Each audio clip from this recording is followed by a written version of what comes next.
విదేశాల్లో చదవాలనుకుంటున్నారా? అయితే విదేశ్ కన్సల్ట్‌ని సంప్రదించండి. నమస్తే, వెల్కమ్ టు ఇహా టీవీ. ఈరోజు మనం ఒక ఇంపార్టెంట్ టాపిక్ మాట్లాడుకుందాం. అదేంటంటే అమెరికా అక్రమ వలసలు. అంటే అమెరికా కూడా అక్రమంగా వెళ్తారా అంటే వెళ్తారండి. చాలామంది ఇలా ఎగ్జామ్స్ అవి రాసి పాస్ అయ్యి ఇవన్నీ కాకుండా అక్రమంగా కూడా వెళ్తూ ఉంటారు. సో అలా వెళ్ళిన వాళ్ళకి ఎలాంటి పరిస్థితులు ఎదురవుతాయి? ఇవన్నీ మనం రాహుల్ రెడ్డి గారితో మాట్లాడి తెలుసుకుందాం. నమస్తే సార్. నమస్కారం లక్ష్మి, బాగున్నారా? బాగున్నా, మీరు బాగున్నారా? అంతక్షమండి. Okay sir. సరే, కయోటి అంటే ఏంటి అసలు? మా పక్క మహబూబాద్ డిస్టిక్ కొత్తగా తొర్రూరు మండల్ హరిప్రాల లాంగ్వేజ్లో చెప్పాలంటే కొంకనక్క అంటారండి. అయితే నేను ఈ మధ్యలో సినిమా డంకీ అనే సినిమా వచ్చింది.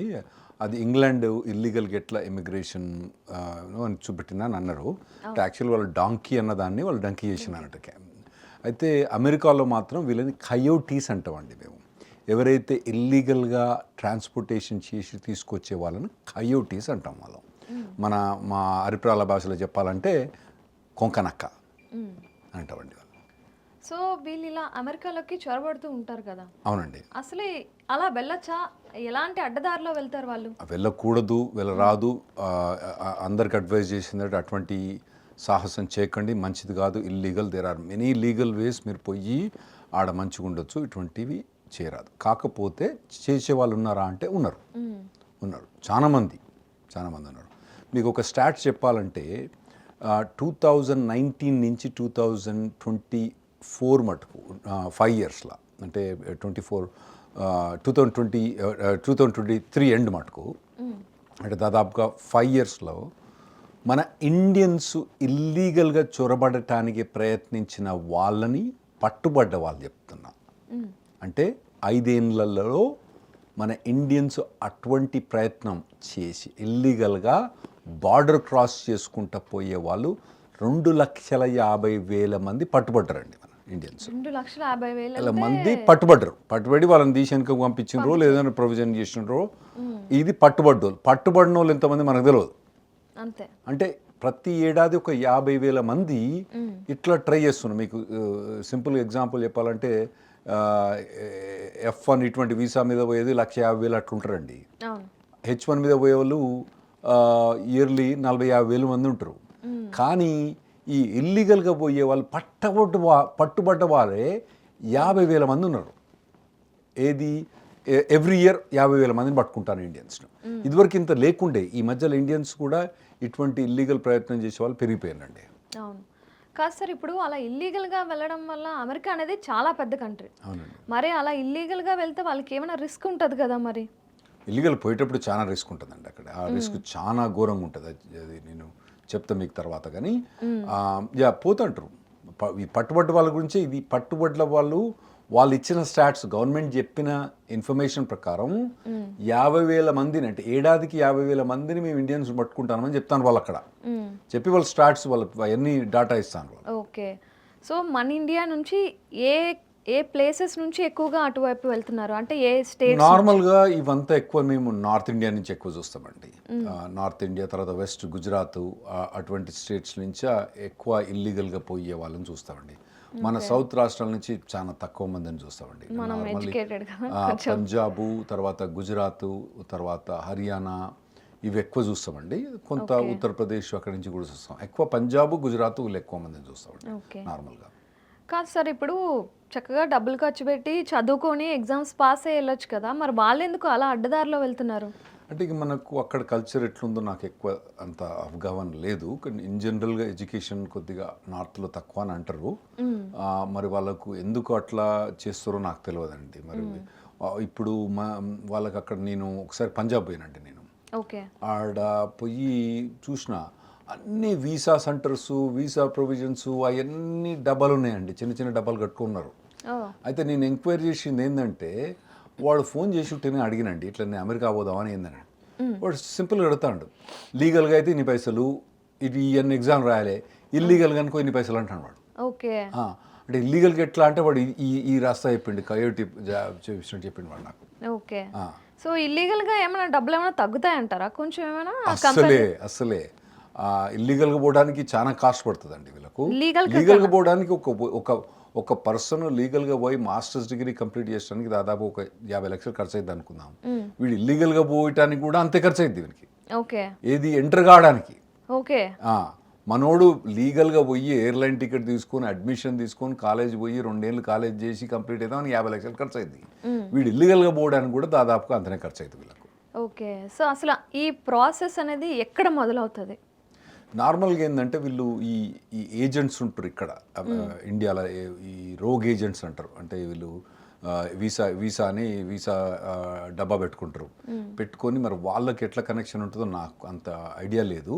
సో వీళ్ళని ఏం చేస్తారంటే వీసాలు ఇప్పించి సౌత్ అమెరికన్ కంట్రీస్ పంపిస్తారు. సౌత్ అమెరికన్ కంట్రీస్ అంటే మీకు ఇప్పుడు అమెరికా అన్నది అంటే యునైటెడ్ స్టేట్స్ ఆఫ్ అమెరికా అన్నది దానికి కనెక్టెడ్ నేషన్ ఏంది, సౌత్లో మెక్సికో ఉంటుందండి. మెక్సికో ఉన్ను యుఎస్ బార్డర్ 3500 కిలోమీటర్స్.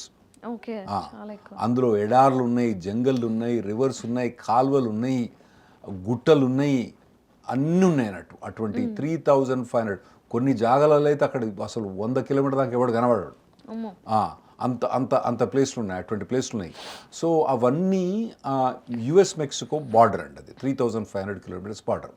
తర్వాత మెక్సికో సౌత్లో మీకు ఇవి ఉన్నాయండి, గౌతమేలా ఇవి మిగతా కంట్రీస్ అయినా ఉన్నాయి అన్నట్టు. వీళ్ళని ఆ కంట్రీస్కి నార్మల్గా మెక్సికో కూడా తీసుకువెళ్ళే వీసా ఇవ్వదు. ఆ వేరే కంట్రీస్ నుంచి వచ్చి అక్కడి నుంచి వీళ్ళు మెల్ల ప్రయత్నం చేసి ఇట్లా యుఎస్ బార్డర్కి వస్తారండి వీళ్ళు. ఓకే ఇల్లీగల్గా వచ్చేవాళ్ళు. సో ఆ దారులన్నీ కూడా మొత్తం అడవులు అవి ఇవి ఉంటాయి కదా. అవునండి. మరి అలాంటి ప్లేసెస్లో వెళ్ళేటప్పుడు రిస్క్స్ అవి ఉంటాయి కదా మరి. ఇక వీడు నిండా మునిగిపోతాడండి పోయేటోడు.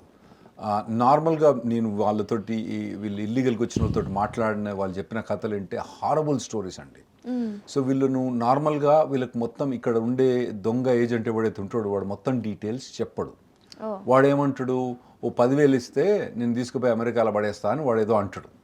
అని ఏం చేస్తాడు, వీడు 1 పైసలు ఇచ్చి అక్కడికి ఏదో సౌత్ అమెరికన్ కంట్రీస్ పంపిస్తారు. పంపించిన తర్వాత వాడు ఏం చేస్తాడు, అక్కడ పోయిన తర్వాత ఇక వాడే ఎత్తుకోవాలి ఎట్లా అన్నది. అయితే వీళ్ళను అక్కడ పోయిన తర్వాత ఫస్ట్ ఏం చేస్తారు, వీళ్ళు ఒక జంగల్ పోయి ఎందుకంటే మెయిన్ రోడ్స్ మించి అమెరికా పోతే మొత్తం ఇన్స్పెక్షన్స్, పోలీసు, మిలిటరీ ఉంటుంది కాబట్టి అందు నుంచి పోరాదు. వీళ్ళేంది దొంగ రస్తా నుంచి పోవాలన్నట్టు. ఈ దొంగ ఏరియా నుంచి దొంగ రస్తా నుంచి పోయేటప్పుడు ఏమైందంటే ఫస్ట్ వాడు పోగానే వాడు వీని మొత్తం కొట్టి తన్ని మొత్తం ఉన్నాయన్నీ ఉడవిక్కుంటాడు. ఇంక బట్టలు తప్ప ఇంకేం ఉండేవానికి అన్ని ఉడవిక్కుంటాడు. ఉడవిక్కున్న తర్వాత వీడికి అప్పుడు అర్థమైంది, ఊరే నాయన ఇక జంగల్లో చిక్కినవరా అని.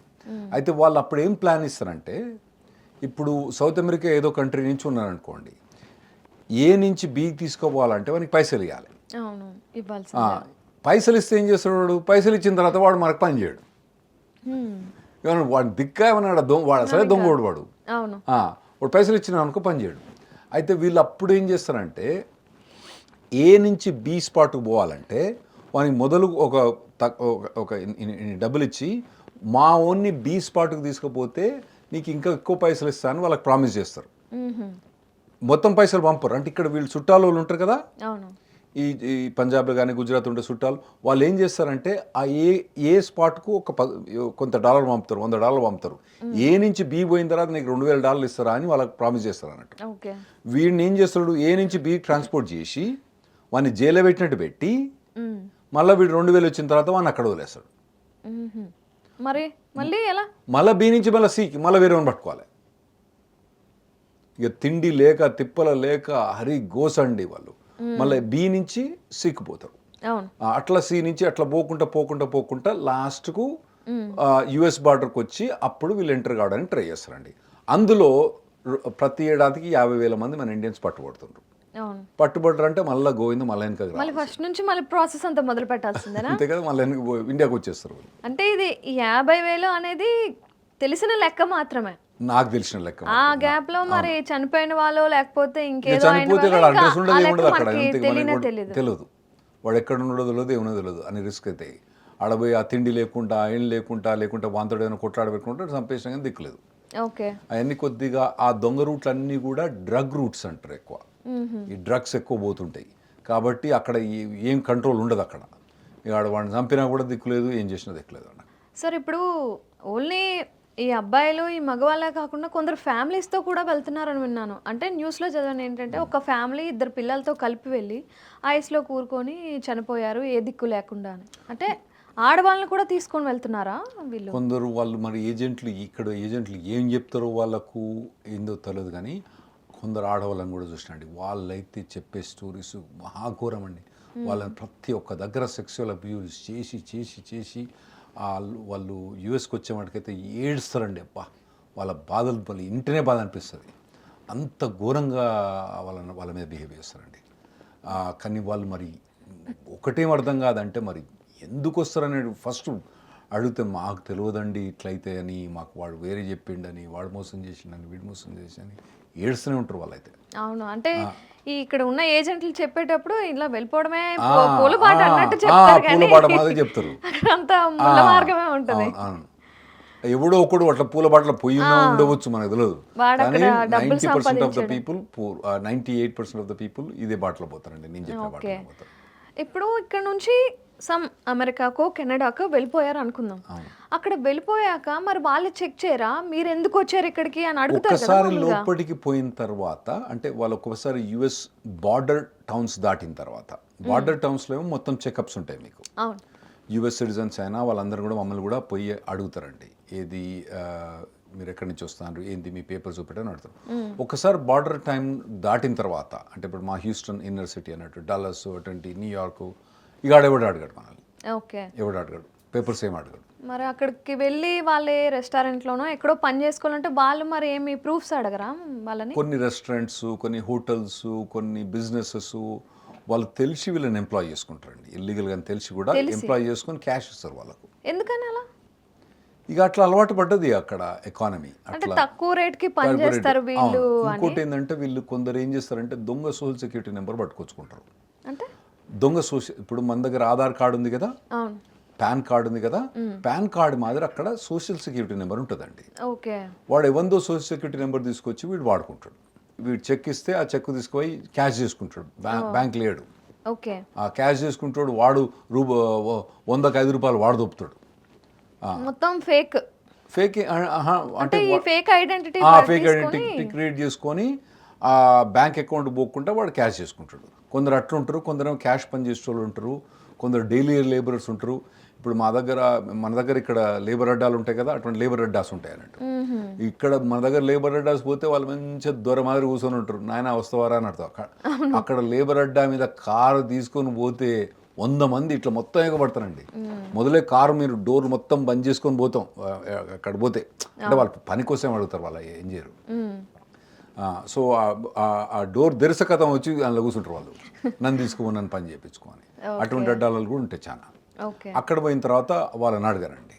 అట్లా మీకు చెప్పాలంటే ఇప్పుడు యుఎస్ స్టాటిస్టిక్స్ ప్రకారం, అంటే యుఎస్ డేటా, అంటే సెన్సస్ బ్యూరో ఉంటుంది కదా ఇక్కడ మనకు, ఆ డేటా ప్రకారం ప్రతి 100 మందికి 5 నుంచి 10 మంది ఇల్లీగల్గా ఉన్నారు యునైటెడ్ స్టేట్స్. అన్డాక్యుమెంటెడ్ ఏలియన్స్ అంటాం మేము. ప్రతి 100 మందికి 5 నుంచి 10 మధ్యలో డాక్యుమెంటెడ్లీ, అంటే వీళ్ళు యుఎస్ సెన్సస్ బ్యూరో వీళ్ళు డాక్యుమెంట్ చేసింది, వీళ్ళు ఇల్లీగల్ ఉన్నారని డాక్యుమెంట్ చేసింది 5 నుంచి 10. మరి అంతకన్నా ఎక్కువ ఉన్నారో మనకు తెలియదు.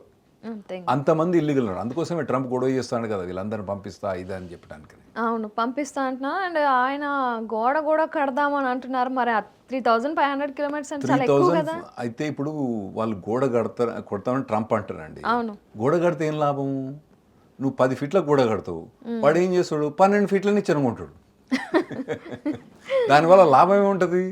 దాన్ని ప్రొటెక్షన్ చేయాలంటే అన్ని తీర్ల ప్రొటెక్షన్ చేయాలి. ఇప్పుడు గోడ కడితే లాభం ఏందండి? ఇప్పుడు ప్రొటెక్షన్ అయిన చేయాలంటే వాడు మీరు 6 ఫీట్ల గోడ కట్టింది అనుకోండి, వాడు 8 ఫీట్ల నిచ్చెన తెచ్చుకుంటాడు. 8 ఫీట్ల గోడ కడితే 10 ఫీట్ల నిచ్చెన తెచ్చుకుంటాడు. 10 ఫీట్ల గోడ కడితే 12 ఫీట్ల నిచ్చెన తెచ్చుకుంటాడు.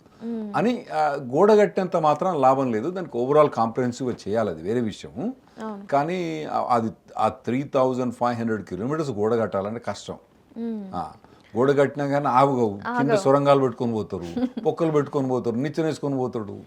అట్లా ఉంటాయి ప్రొవిజన్స్. అంటే ఇది నేను 2,50,000 మంది ఎవరినని చెప్పినా ఓన్లీ ఇండియన్స్ పట్టుబడినాను.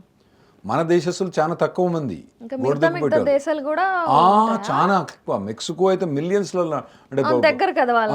దాదాపు 1 కోటి మంది అటు ప్రతి ఏడాది దాదాపుగా దాదాపు ఒక 1/2 కోటి మంది వాళ్ళు అంటే ఒక 50 లక్షల మంది వాళ్ళు జంప్ చేసుకుని వస్తారు. వాళ్ళు మనం ఓన్లీ 50,000 కదా. అవునవును, ఆ. వాళ్ళకి ఆ బోర్డర్ దగ్గర కాబట్టి ఎక్కువ వాళ్ళ jump దేశం కదా, చేస్తారు. వాళ్ళకి అన్ని తెలిసాయి. మన వాళ్ళ మాదిరి ఇన్ని ఏజెంట్లకు పే చేయాల్సిన అవసరం ఉండదు. కొందరికి పే చేయాల్సి వస్తుంది. మన మాదిరి 10 ABCDEF అవన్నీ పోనక్కర్లేదు. డైరెక్ట్ వాళ్ళు డైరెక్ట్ వచ్చి చూస్తూ అంటారంట వాళ్ళు. కాదు సార్, ఇప్పుడు అమెరికా చాలా డెవలప్ అయిన దేశము. ఈ ఇమిగ్రెంట్స్ ఇలా వస్తుంటే వాళ్ళు ఎందుకు మరి రిసీవ్ చేసుకుంటున్నారు? వద్దని చెప్పేయచ్చుగా. అంటే వాళ్ళ లా ఏమైనా అలా ఉంటుందా? వద్దని చెప్తే ఎవరింటారండి? వద్దని చెప్తే ఎవరింటారు? ఇప్పుడు వద్దని చెప్తే వాళ్ళు ఇంటోళ్ళు అయితే వద్దని చెప్తారు. ఇంటలేరు కదా. ఇక్కడ ఏమవుతాయంటే ఇప్పుడు మన ఇండియాలో ఒక లేబర్ పని చేస్తే, ఒక రోజు పని చేస్తే ఎంత వస్తాయి? 800 రూపాయల నుంచి 1000 రూపాయలు వస్తాయి. ఆడవాళ్ళకి ఎంత ఇస్తారు? గంటకు $10. అంటే ఒక ఏడాది కనుక రోజు కనుక వాడు 9 గంటలు పని చేసుకుంటే $90. $90 అంటే వానికి దాదాపుగా 7,000 నుంచి 8,000 రూపాయలు వస్తాయి ప్రతిరోజు. అది ఒక రోజుకి. వాడు అదే 25 రోజులు పనిచేసిండు అనుకోండి, ఎంత వస్తాయి? 8,000 ఇంటూ 25 వేసుకోండి, ఎంత అవుతుంది? 2 లక్షలు అవుతుంది. ఒక లేబర్ క్లాస్ పర్సన్ ఒక 2 లక్షలు సంపాదిస్తున్నారు అనే వాటికి ఏమైందంటే వాళ్ళకి ఆశ పెరుగుద్ది అన్నట్టు. అంటే ఒక ఇండియా నుంచి కాకుండా ఇప్పుడు మెక్సికో దేశం కూడా పూర్ దేశమే. గౌతమేలా ఉంది, ఎల్ సాల్వడోర్ అని ఉంది. ఇవన్నీ కంట్రీస్ అన్నీ కూడా పేద దేశాలే. అక్కడి నుంచి చాలా మంది ఇట్లా ఇక్కడ ఇండియాలో పనిచేస్తే 22,000 ఆడ పనిచేస్తే 2 లక్షలు. అట్లా ఆ ఫీలింగ్ వాళ్ళకు ఉంటుంది. వాళ్ళు అక్కడి నుంచి వాళ్ళు జంప్ చేసుకుంటూ వస్తారు అన్నట్టు. అందులోనే మన వాళ్ళు కూడా కొందరు అందులో అట్లా జంప్ చేసేది. అది మోర్ అట్రాక్షన్ వాళ్ళకు. ఎక్కువ డబ్బు మెయిన్ అట్రాక్షన్, అంతకుమించి ఇంకేం లేదు వాళ్ళకు. కాదు సార్, ఇప్పుడు మీరు ఎప్పుడైనా వెళ్ళారా మరి? నేను యాక్చువల్గా మెక్సికో నుంచి యుఎస్కి పోయినండి. నిజంగా గాడిద మీదనే పోయినా. నిజంగా గాడిద మీదనే పోయినా. అంటే అక్కడ నేను మెక్సికోకి చాలాసార్లు పోయినా, ఒక 10 సార్లు పోయినా. నేను యుఎస్ సిటిజన్, నేను ఇల్లీగల్గా ఎప్పుడు ట్రావెల్ చేయలేదు. కాకపోతే అక్కడ పోయినప్పుడు మరి జీబ్లో క్రాస్ అవుతారా, ఆడ కొద్దిగా రఫ్ రోడ్ ఉందన్నట్టు. జీబ్లో క్రాస్ అవుతారా, గాడిద మీద క్రాస్ అవుతారా అని అడిగినారు.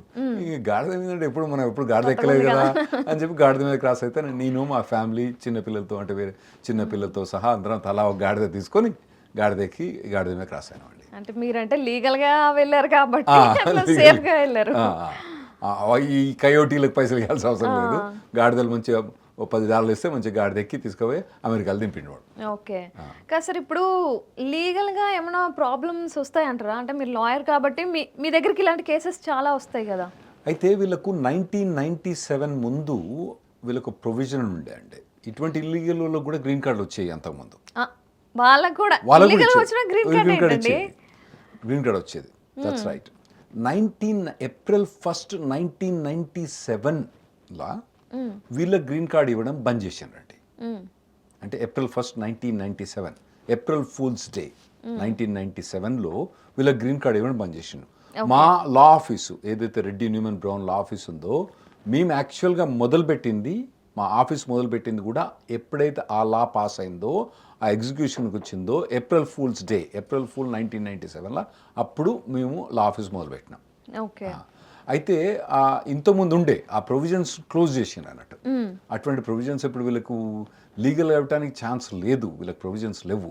సార్, ఇప్పుడు H1B వీసా, F1 వీసా ఇవన్నీ ఉంటుండగా ఎందుకు ఈ డేంజరస్ రూట్నే కొందరు సెలెక్ట్ చేసుకుంటున్నారు? అంటే ఇప్పుడు F1 కానీ H1 కానీ వీళ్ళు ఎడ్యుకేషన్ ఉండాలి, చదువు ఉండాలి, తర్వాత పని ఎక్స్పీరియన్స్ ఉండాలి. H1కి అయితే పని ఎక్స్పీరియన్స్ ఉండాలి, ఎడ్యుకేషన్ ఉండాలి, కాలేజ్ అడ్మిషన్స్ ఉండాలి. అయితే ఇవన్నీ మనం ఇక్కడ సౌత్లో కొద్దిగా ఎడ్యుకేషన్ ఎక్కువే కాబట్టి మన వాళ్ళందరూ ఆ వేలపోతారండి. అయితే కొందరు అంటే వీళ్ళని అడిగినా, మరి ఇట్లా వచ్చిన వాళ్ళని అడిగినా, మరి ఏందా మరి మా సౌత్ నుంచి మొత్తం ఇట్లా వస్తారు కదా, వాళ్ళు ఏమన్నారంటే మీరు వడ్డిచ్చిన విస్తారం మీద తింటుండండి, మా అవ్వ అట్లా ఎడ్యుకేట్ చేయలే మమ్మల్ని, మేము ఇట్లయితే మేము మా పిల్లలు ఏమైనా బెటర్ అవుతారని మేము ఇట్లా వచ్చినామని అంటారండి వాళ్ళు. అని వాళ్ళు చెప్పిన కథలు చెప్తాను నేను మీకు. ఓకే. మన వాళ్ళకేమో ఇక్కడ ఏంది మంచి ప్రొవిజన్స్ ఉన్నాయి, ఎడ్యుకేషన్, ఇంజనీరింగ్ ఇన్స్టిట్యూషన్స్ ఉన్నాయి, ఇవన్నీ ప్రొవిజన్స్ ఉన్నాయి కాబట్టి మన మన తెలుగు రాష్ట్రాల చీఫ్ మినిస్టర్స్, ఇదివరకున్న chief minister, current chief ministers, తర్వాత ఈ పొలిటికల్ సిస్టమ్, ఫ్యామిలీ ఎన్విరాన్మెంటు అవన్నీ అట్లా ప్రమోట్ చేసి మన వాళ్ళు ఎడ్యుకేషన్ పోతున్నారు కాబట్టి అది అట్లా మనకుంటే వడ్డించిన ఇస్తరం తిన్నట్టే కదా వీళ్ళందరూ అట్లా అన్నట్టు. వాళ్ళకేమో అటువంటి అన్ని ప్రొవిజన్స్ లేక వాళ్ళు ఈ ప్రొవిజన్స్లో పోతున్నారని వాళ్ళు చెప్తారండి నాకు. అవును. సో ఇంగ్లీష్ నేర్చుకొని ఇవన్నీ మనోళ్ళు పాపం ఇంగ్లీష్ ఐఎల్టీఎస్ ఎగ్జామ్ అసలు కోసం కొన్ని రెస్టారెంట్లో పోతే వాళ్ళకి ఇంగ్లీష్, మన ఇండియన్స్ ఉంటారండి, వాళ్ళకి ఇంగ్లీష్ రాదు, ఆ కొందరికైతే వాళ్ళకి హిందీ కూడా రాదు, పంజాబీలో మాట్లాడుతుంటారు, అటువంటి ప్లేస్లలో ఉంటారు. అదేందో కానీ అక్కడ పోయిన తర్వాత వీళ్ళు స్పానిష్ తొందర నేర్చుకుంటారు, ఇంగ్లీష్ కన్నా స్పానిష్ తొందర నేర్చుకుంటారు. ఎందుకంటే వీళ్ళు పనిచేసే వాళ్ళు ఎక్కువ కూడా ఇల్లీగల్ పనిచేసే వాళ్ళు చాలా మంది కూడా స్పానిష్ వాళ్ళు ఉంటారు కాబట్టి వాళ్ళతో ఇంటరాక్షన్ ఎక్కువ ఉంటుంది, వాళ్ళతో కొద్దిగా ఫ్రీగా ఉంటారు కాబట్టి ఇంగ్లీష్ అంటే భయం అయింది. సో ఈ గుజరాత్ వాళ్ళు కానీ పంజాబ్ వాళ్ళు కానీ వెరీ సర్ప్రైజింగ్ అండి, వాళ్ళు ఆడ పోగానే ఇట్లా ఇల్లీగల్ పని చేస్తే స్పానిష్ టక్కటక్కనే వేసేసుకుంటారు వాళ్ళు. అవును. మన హైదరాబాద్ నుంచి ఎవరైనా ఈ ఇల్లీగల్ వేలో అమెరికాకి వెళ్దాము అని అనుకుంటే వాళ్ళకి మీరు ఏమైనా చెప్పదలుచుకుంటున్నారా? అస్సలే పోకండి, వద్దు, మీకు ఇది మనకు సరికాదు, మంచిది కాదు, అస్సలే వద్దు. మీరు ఇక్కడే ఉండండి లేదా లీగల్ వేలో పోండి, వేరే కంట్రీ అయినా చూసుకోండి, కానీ ఎటువంటి ఏం ఐడియాస్ కూడా మైండ్లో పెట్టుకోకండి. అవును, లీగల్గా వెళ్ళడమే మంచిది, ఇల్లీగల్ వేస్ అన్ని వెతుక్కోకుండా. అండ్ లాస్ట్ 2-3 months బ్యాక్ ఒక ఇష్యూ అయింది, ఖలిస్తానీ మూమెంట్ అని చెప్పి అక్కడ అమెరికాలో అయింది కదా. సో ఎక్కువగా అక్కడ పంజాబ్సే ఎక్కువగా ఉంటారు అని చెప్పి విన్నా నేను. అంటే వాళ్ళు ఎడ్యుకేషన్ లేకుండా అలా వెళ్ళిన వాళ్ళే అంటారా? అందరూ కాదండి. అయితే యుఎస్ లాస్ట్లో ఒక వీక్నెస్ ఉందండి, ఈ ఇల్లీగల్గా పోయే వాళ్ళకు కూడా వాళ్ళ ఆ వీక్నెస్ పట్టుకుంటారండి. ఈ వీక్నెస్ ఏంటంటే పొలిటికల్ అసైలం అంటారు. అంటే పొలిటికల్ అసైలం అంటే ఎప్పుడైతే ఏదైనా కంట్రీ కానీ అప్రెస్ చేస్తుంది అనుకోండి, మీరు ఇల్లీగల్గా పోయినా కూడా ఆ కంట్రీ మీకు శరణార్థం ఇవ్వాలి. ఓకే, యుఎన్ రెఫ్యూజీ కౌన్సిల్ దాంట్లో ఇండియా కూడా సైన్ చేసింది, యుఎస్ కూడా మెంబర్ అన్నట్టు. అయితే ఈ ప్రొవిజన్ ఎప్పుడు పెట్టిందంటే ఎప్పుడైతే హిట్లర్ జ్యూస్ను ప్రాసిక్యూట్ చేస్తుండో వాళ్ళు ఏం చేసిండ్రు, వేరే కంట్రీస్కి పోతే నువ్వు పాస్పోర్ట్ లేకుండా రాలేదు, వీసా లేకుండా రాలేదని వాళ్ళు వెనకకు పంపించేస్తే హిట్లర్ వాళ్ళు చంపేసాడు, తెలుసు కదా మనకు. అటువంటి ఇన్సిడెంట్స్ కాకుండా ఉండటానికి వీళ్ళు పొలిటికల్ అసైలం అని ఒకటి యుఎస్ సైన్ చేసింది. అయితే వీళ్ళు కొందరేం అడ్వాంటేజ్ తీసుకుంటారంటే, మోడీ గవర్నమెంట్ వచ్చి మమ్మల్ని వచ్చి చంపుతాండు, తింటాండు, కొడతాండు, కొరక తింటాండు, నాకుతాండు అని చెప్పి వీళ్ళు ఏం చేస్తారంటే, వీళ్ళు చక్కగా ఇల్లీగల్గా పోయి పట్టుపడకపోతే చక్కగా వెళ్ళిపోతారు, పట్టుబడ్డరు అనుకోండి మోదీ అని చెప్తారు అన్నట్టు, మోదీ మమ్మల్ని వచ్చి చంపుతాండు, మీకు ఖలిస్తాన్ మూమెంట్ అని అంటాడు. వానికి ఖలిస్తాను బుర్ర ఉన్నా లేకున్నా కానీ ఖలిస్తానని చెప్తాడు వాడు. అనగానే వాళ్ళకు కొద్దిగా వాళ్ళకి అప్పుడు వర్క్ పర్మిట్ ఇచ్చే ఛాన్స్ ఉంటుంది వాళ్ళకు. అది నేను చాలా మందిని చూసేది, ఆడ మోదీ గవర్నమెంట్ వచ్చి వీళ్ళని చేసేది ఏం లేదు కానీ వీడు అట్లా అని చెప్పి కొన్ని మూమెంట్స్ అట్లా నేను చూసిన అండి కొంతమందిని. అంటే దొరికిపోతే కలుస్తానని చెప్తారు, దొరకకపోతే వెళ్ళిపోతున్నారు, అట్లా కలుస్తానని చాలా మూమెంట్లు అట్లా వస్తున్నాయండి. అయితే పొలిటికల్ అసైలం అన్నది కూడా అర్థం చేసుకోవాల్సింది ఏంటంటే, పొలిటికల్ అసైలం డిఫరెంట్ అండి. ఇప్పుడు యుక్రెయిన్ ఉందనుకోండి, యుక్రెయిన్ వాళ్ళకి పొలిటికల్ అసైలం ఇయ్యం మేము. ఎందుకు ఇయ్యమంటే, మీ దేశం మీద దండయాత్ర చేసినప్పుడు నువ్వు పారిపోయి రావద్దురా నాయన, నువ్వు అక్కడి నుండి కొట్లాడాలి కదా. వాళ్ళు యుక్రెయిన్ మీద దండయాత్ర చేసినప్పుడు వాడు యుక్రెయిన్ కూడా అక్కడ నుండి కొట్లాడాలి, వాళ్ళకి పొలిటికల్ అసైలం ఇయ్యం. కానీ ఎప్పుడైతే కంట్రీలో సప్రెషన్, ఇప్పుడు సిరియాలో ఉందనుకోండి, ఆ కంట్రీ కనుక సప్రెస్ చేస్తుంది అనుకోండి, అక్కడి నుంచి పారిపోయి వచ్చిన వాళ్ళకు, అటువంటి వాళ్ళకు శరణార్థం ఇచ్చడానికి పొలిటికల్ అసైలం ఉంది. కాకపోతే మన ఇండియన్స్ ఎవరైతే దీన్ని చూస్తారో చాలా మటుకు మిస్యూజ్ చేస్తారండి, చాలా మటుకు మిస్యూజ్ చేస్తారు. దానివల్ల మళ్ళీ ఈవెన్చువల్గా వాళ్ళ గ్రీన్ కార్డ్ చాలా తక్కువ మందికి వస్తుంది, వెరీ రేర్లీ వస్తుంది. కాకపోతే ఎంప్లాయ్మెంట్ ఆథరైజేషన్, అక్కడ ఉండడానికి ప్రొవిజన్ లీగల్గా వస్తుంది అన్నట్టు వాళ్ళకు. అది పొలిటికల్ అసైలం అంటుందండి. సో గ్రీన్ కార్డ్ వచ్చినా రాకపోయినా వర్క్ అయితే చేసుకున్నా డబ్బులు అయితే అది వచ్చి కేసు వచ్చి హియరింగ్ వచ్చే మటుకు 5-6 ఏళ్ళు 7 ఏళ్ళ మటుకు వాడు అప్పటిదాకా వర్క్ పర్మిట్ ఉంటుంది, ఆ తర్వాత వాడు ఎక్కడో డిసపియర్ అయిపోతాడు అడినే అయిపోయిన తర్వాత.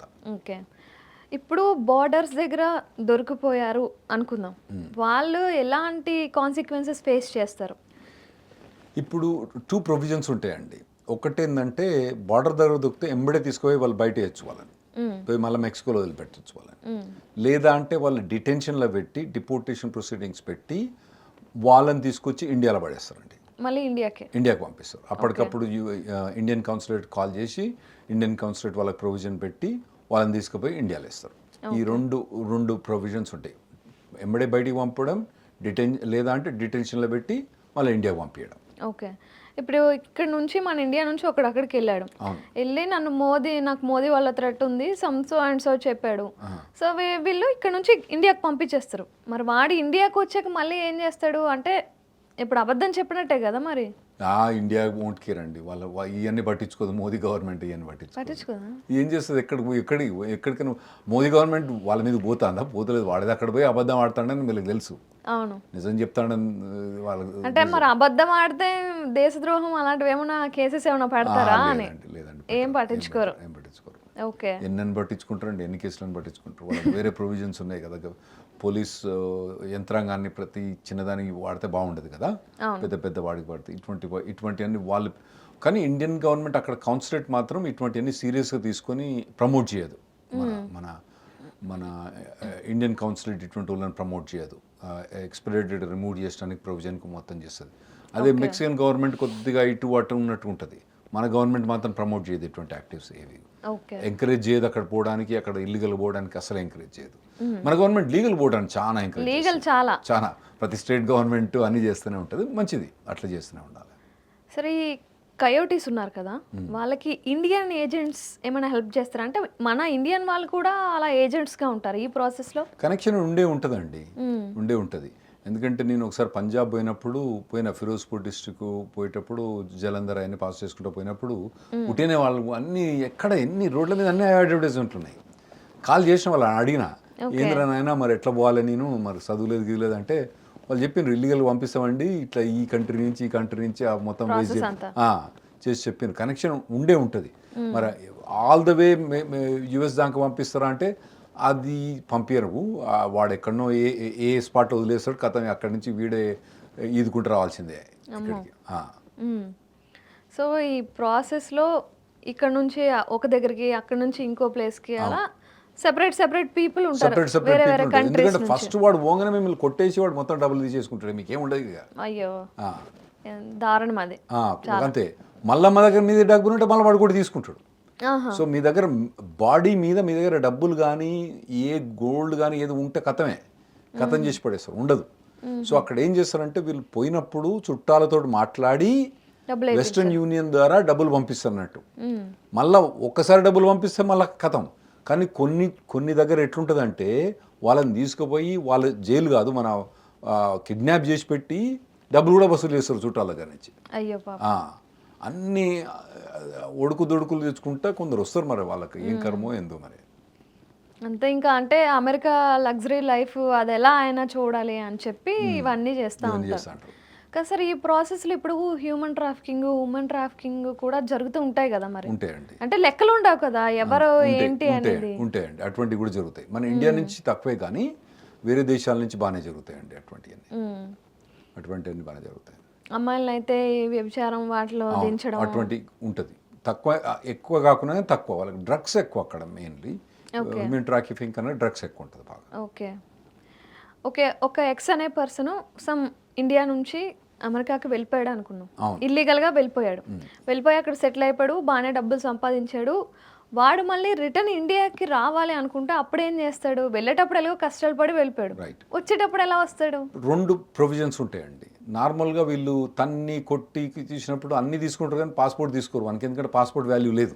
అవును, పాస్పోర్ట్ ఉంచుతారు వీని దగ్గర. ఆ పాస్పోర్ట్ ఉంటే మాత్రం ఆ పాస్పోర్ట్ తీసుకొని వీడు డైరెక్ట్ వెనకకి రావచ్చు, ఎవ్వరు ఏమడగారండి. అంటే తెలీదా?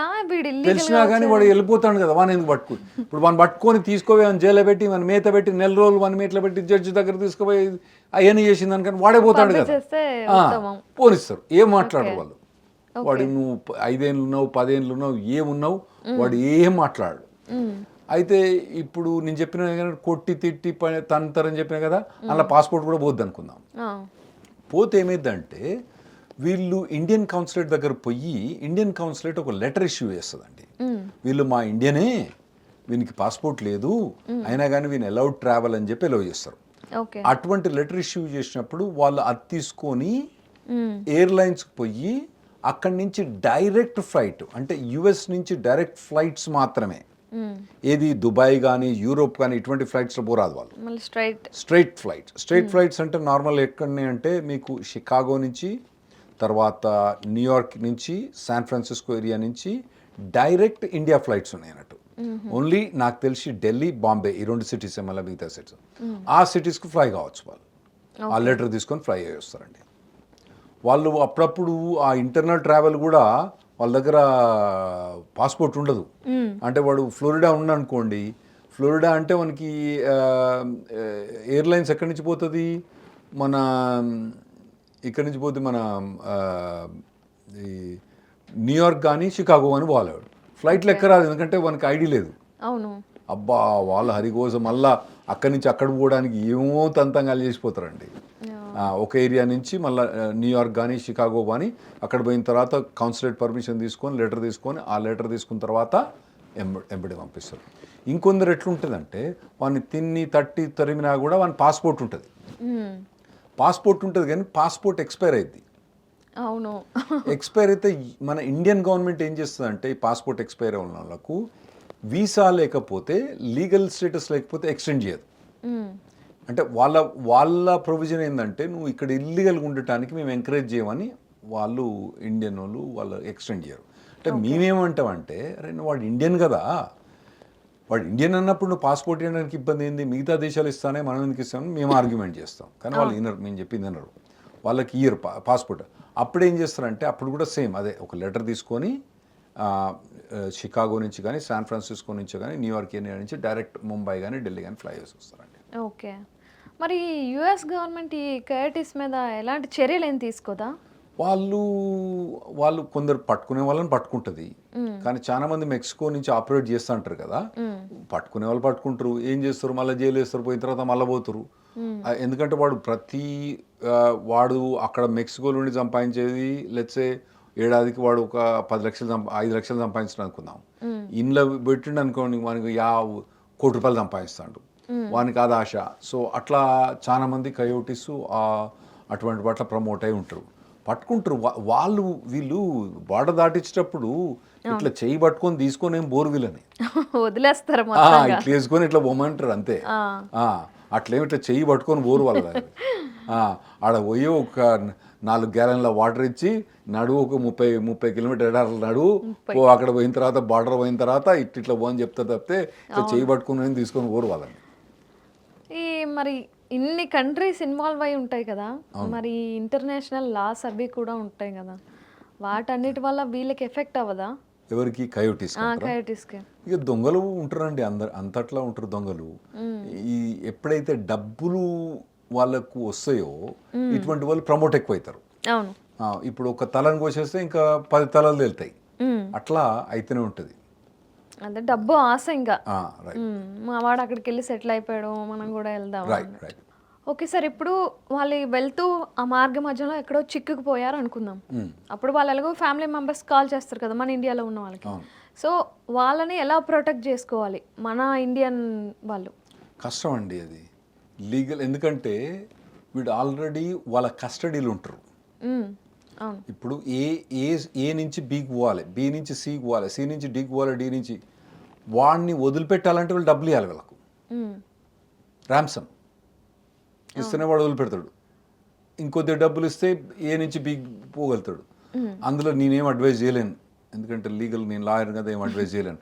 వాళ్ళకు ర్యామ్సమ్ ఇవ్వమని చెప్పలేను, ఇవ్వద్దంటే వాడు అందులోకి వెళ్ళి జైల్లో ఉంటాడు, బయటికి వెళ్ళాడు వాడు. కష్టం. నేను చెప్పేది ఏంటంటే ఇటువంటి వాటికి పోకండి. పోతే మాత్రం వాళ్ళు ఎవడైతే చెప్పిండో వాడు కనబడకుండా ఎక్కడికో వాడు పైసలు తీసుకొని వెళ్ళిపోతాడు, మీరు అక్కడ చిక్కుపోతారు. మీ వాళ్ళు అక్కడ తీసుకుపోయి ఆడ జైలు లేచి వాడు ఏం తినిపిస్తాడో ఆడ ఎట్లుంటుందో ఘోరం ఉంటుంది పరిస్థితి అక్కడ. అక్కడ పోయిన తర్వాత నన్ను ఏం చేయమంటే నాకు తెలియదు అండి. ఇవి ఒకవేళ వీలైతే ఇండియన్ కాన్సులేట్ కనుక కాల్ చేయగలిగితే వచ్చి వాడు ఎలా చేయడు, చేయడు చేయడు. నువ్వు ఎంచుకున్నదే దొంగ దారి సో ఇక్కడ దొంగ నుంచి మనుషులు మీరు కనుక యుఎస్ ఇండియన్ కాన్సులేట్ కాల్ చేసి వాళ్ళు ఏమైనా హెల్ప్ తీసుకుంటే ఛాన్స్ ఉంటుంది. కాకపోతే అంటే వాళ్ళ ఇన్వాల్వ్మెంట్ కూడా ఎట్లుంటుంది, అక్కడ నో జంగల్ ఉంటాడు, వాడు పోలీస్ తోటి ఏం లింక్ ఉంటుందో, ఆ మిలిటరీ తోటి ఏం లింక్ ఉంటుందో మనకు తెలియదు. సో దానికి నేనేం అడ్వైజ్ చేయలేను. నా మెయిన్ అడ్వైజ్ ఏంటంటే don't fall in to the trap, don't go in to these things, that's all. Thank you so much sir, చాలా వాల్యుబుల్ ఇన్ఫర్మేషన్ ఇచ్చారు. థ్యాంక్స్ లక్ష్మి గారు, థ్యాంక్స్. సో ఇది ఇవాల్టి career guide episode with Rahul Reddy గారు. ఇల్లీగల్గా కాకుండా లీగల్గా వెళ్ళడానికే ప్రయత్నించండి. అమెరికా వెళ్ళాలి లేదా అదర్ కంట్రీస్ ఏమైనా వెళ్ళాలి అనుకుంటే ఇలాంటి మంచి ఇన్ఫర్మేషన్ లైక్ అమెరికా లేదా వేరే దేశాలు వెళ్ళాలి అనుకుంటే ఎలాంటి ప్రాసెస్ ఉంటాయి, వీసా, H1B, వీటన్నిటి కోసం రాహుల్ రెడ్డి గారు ఆల్రెడీ మన ఛానల్లో చాలా ఎపిసోడ్స్ చేశారు. మీకు ఏమైనా డౌట్ ఉంటే అవి కూడా చూడండి. And thank you for watching.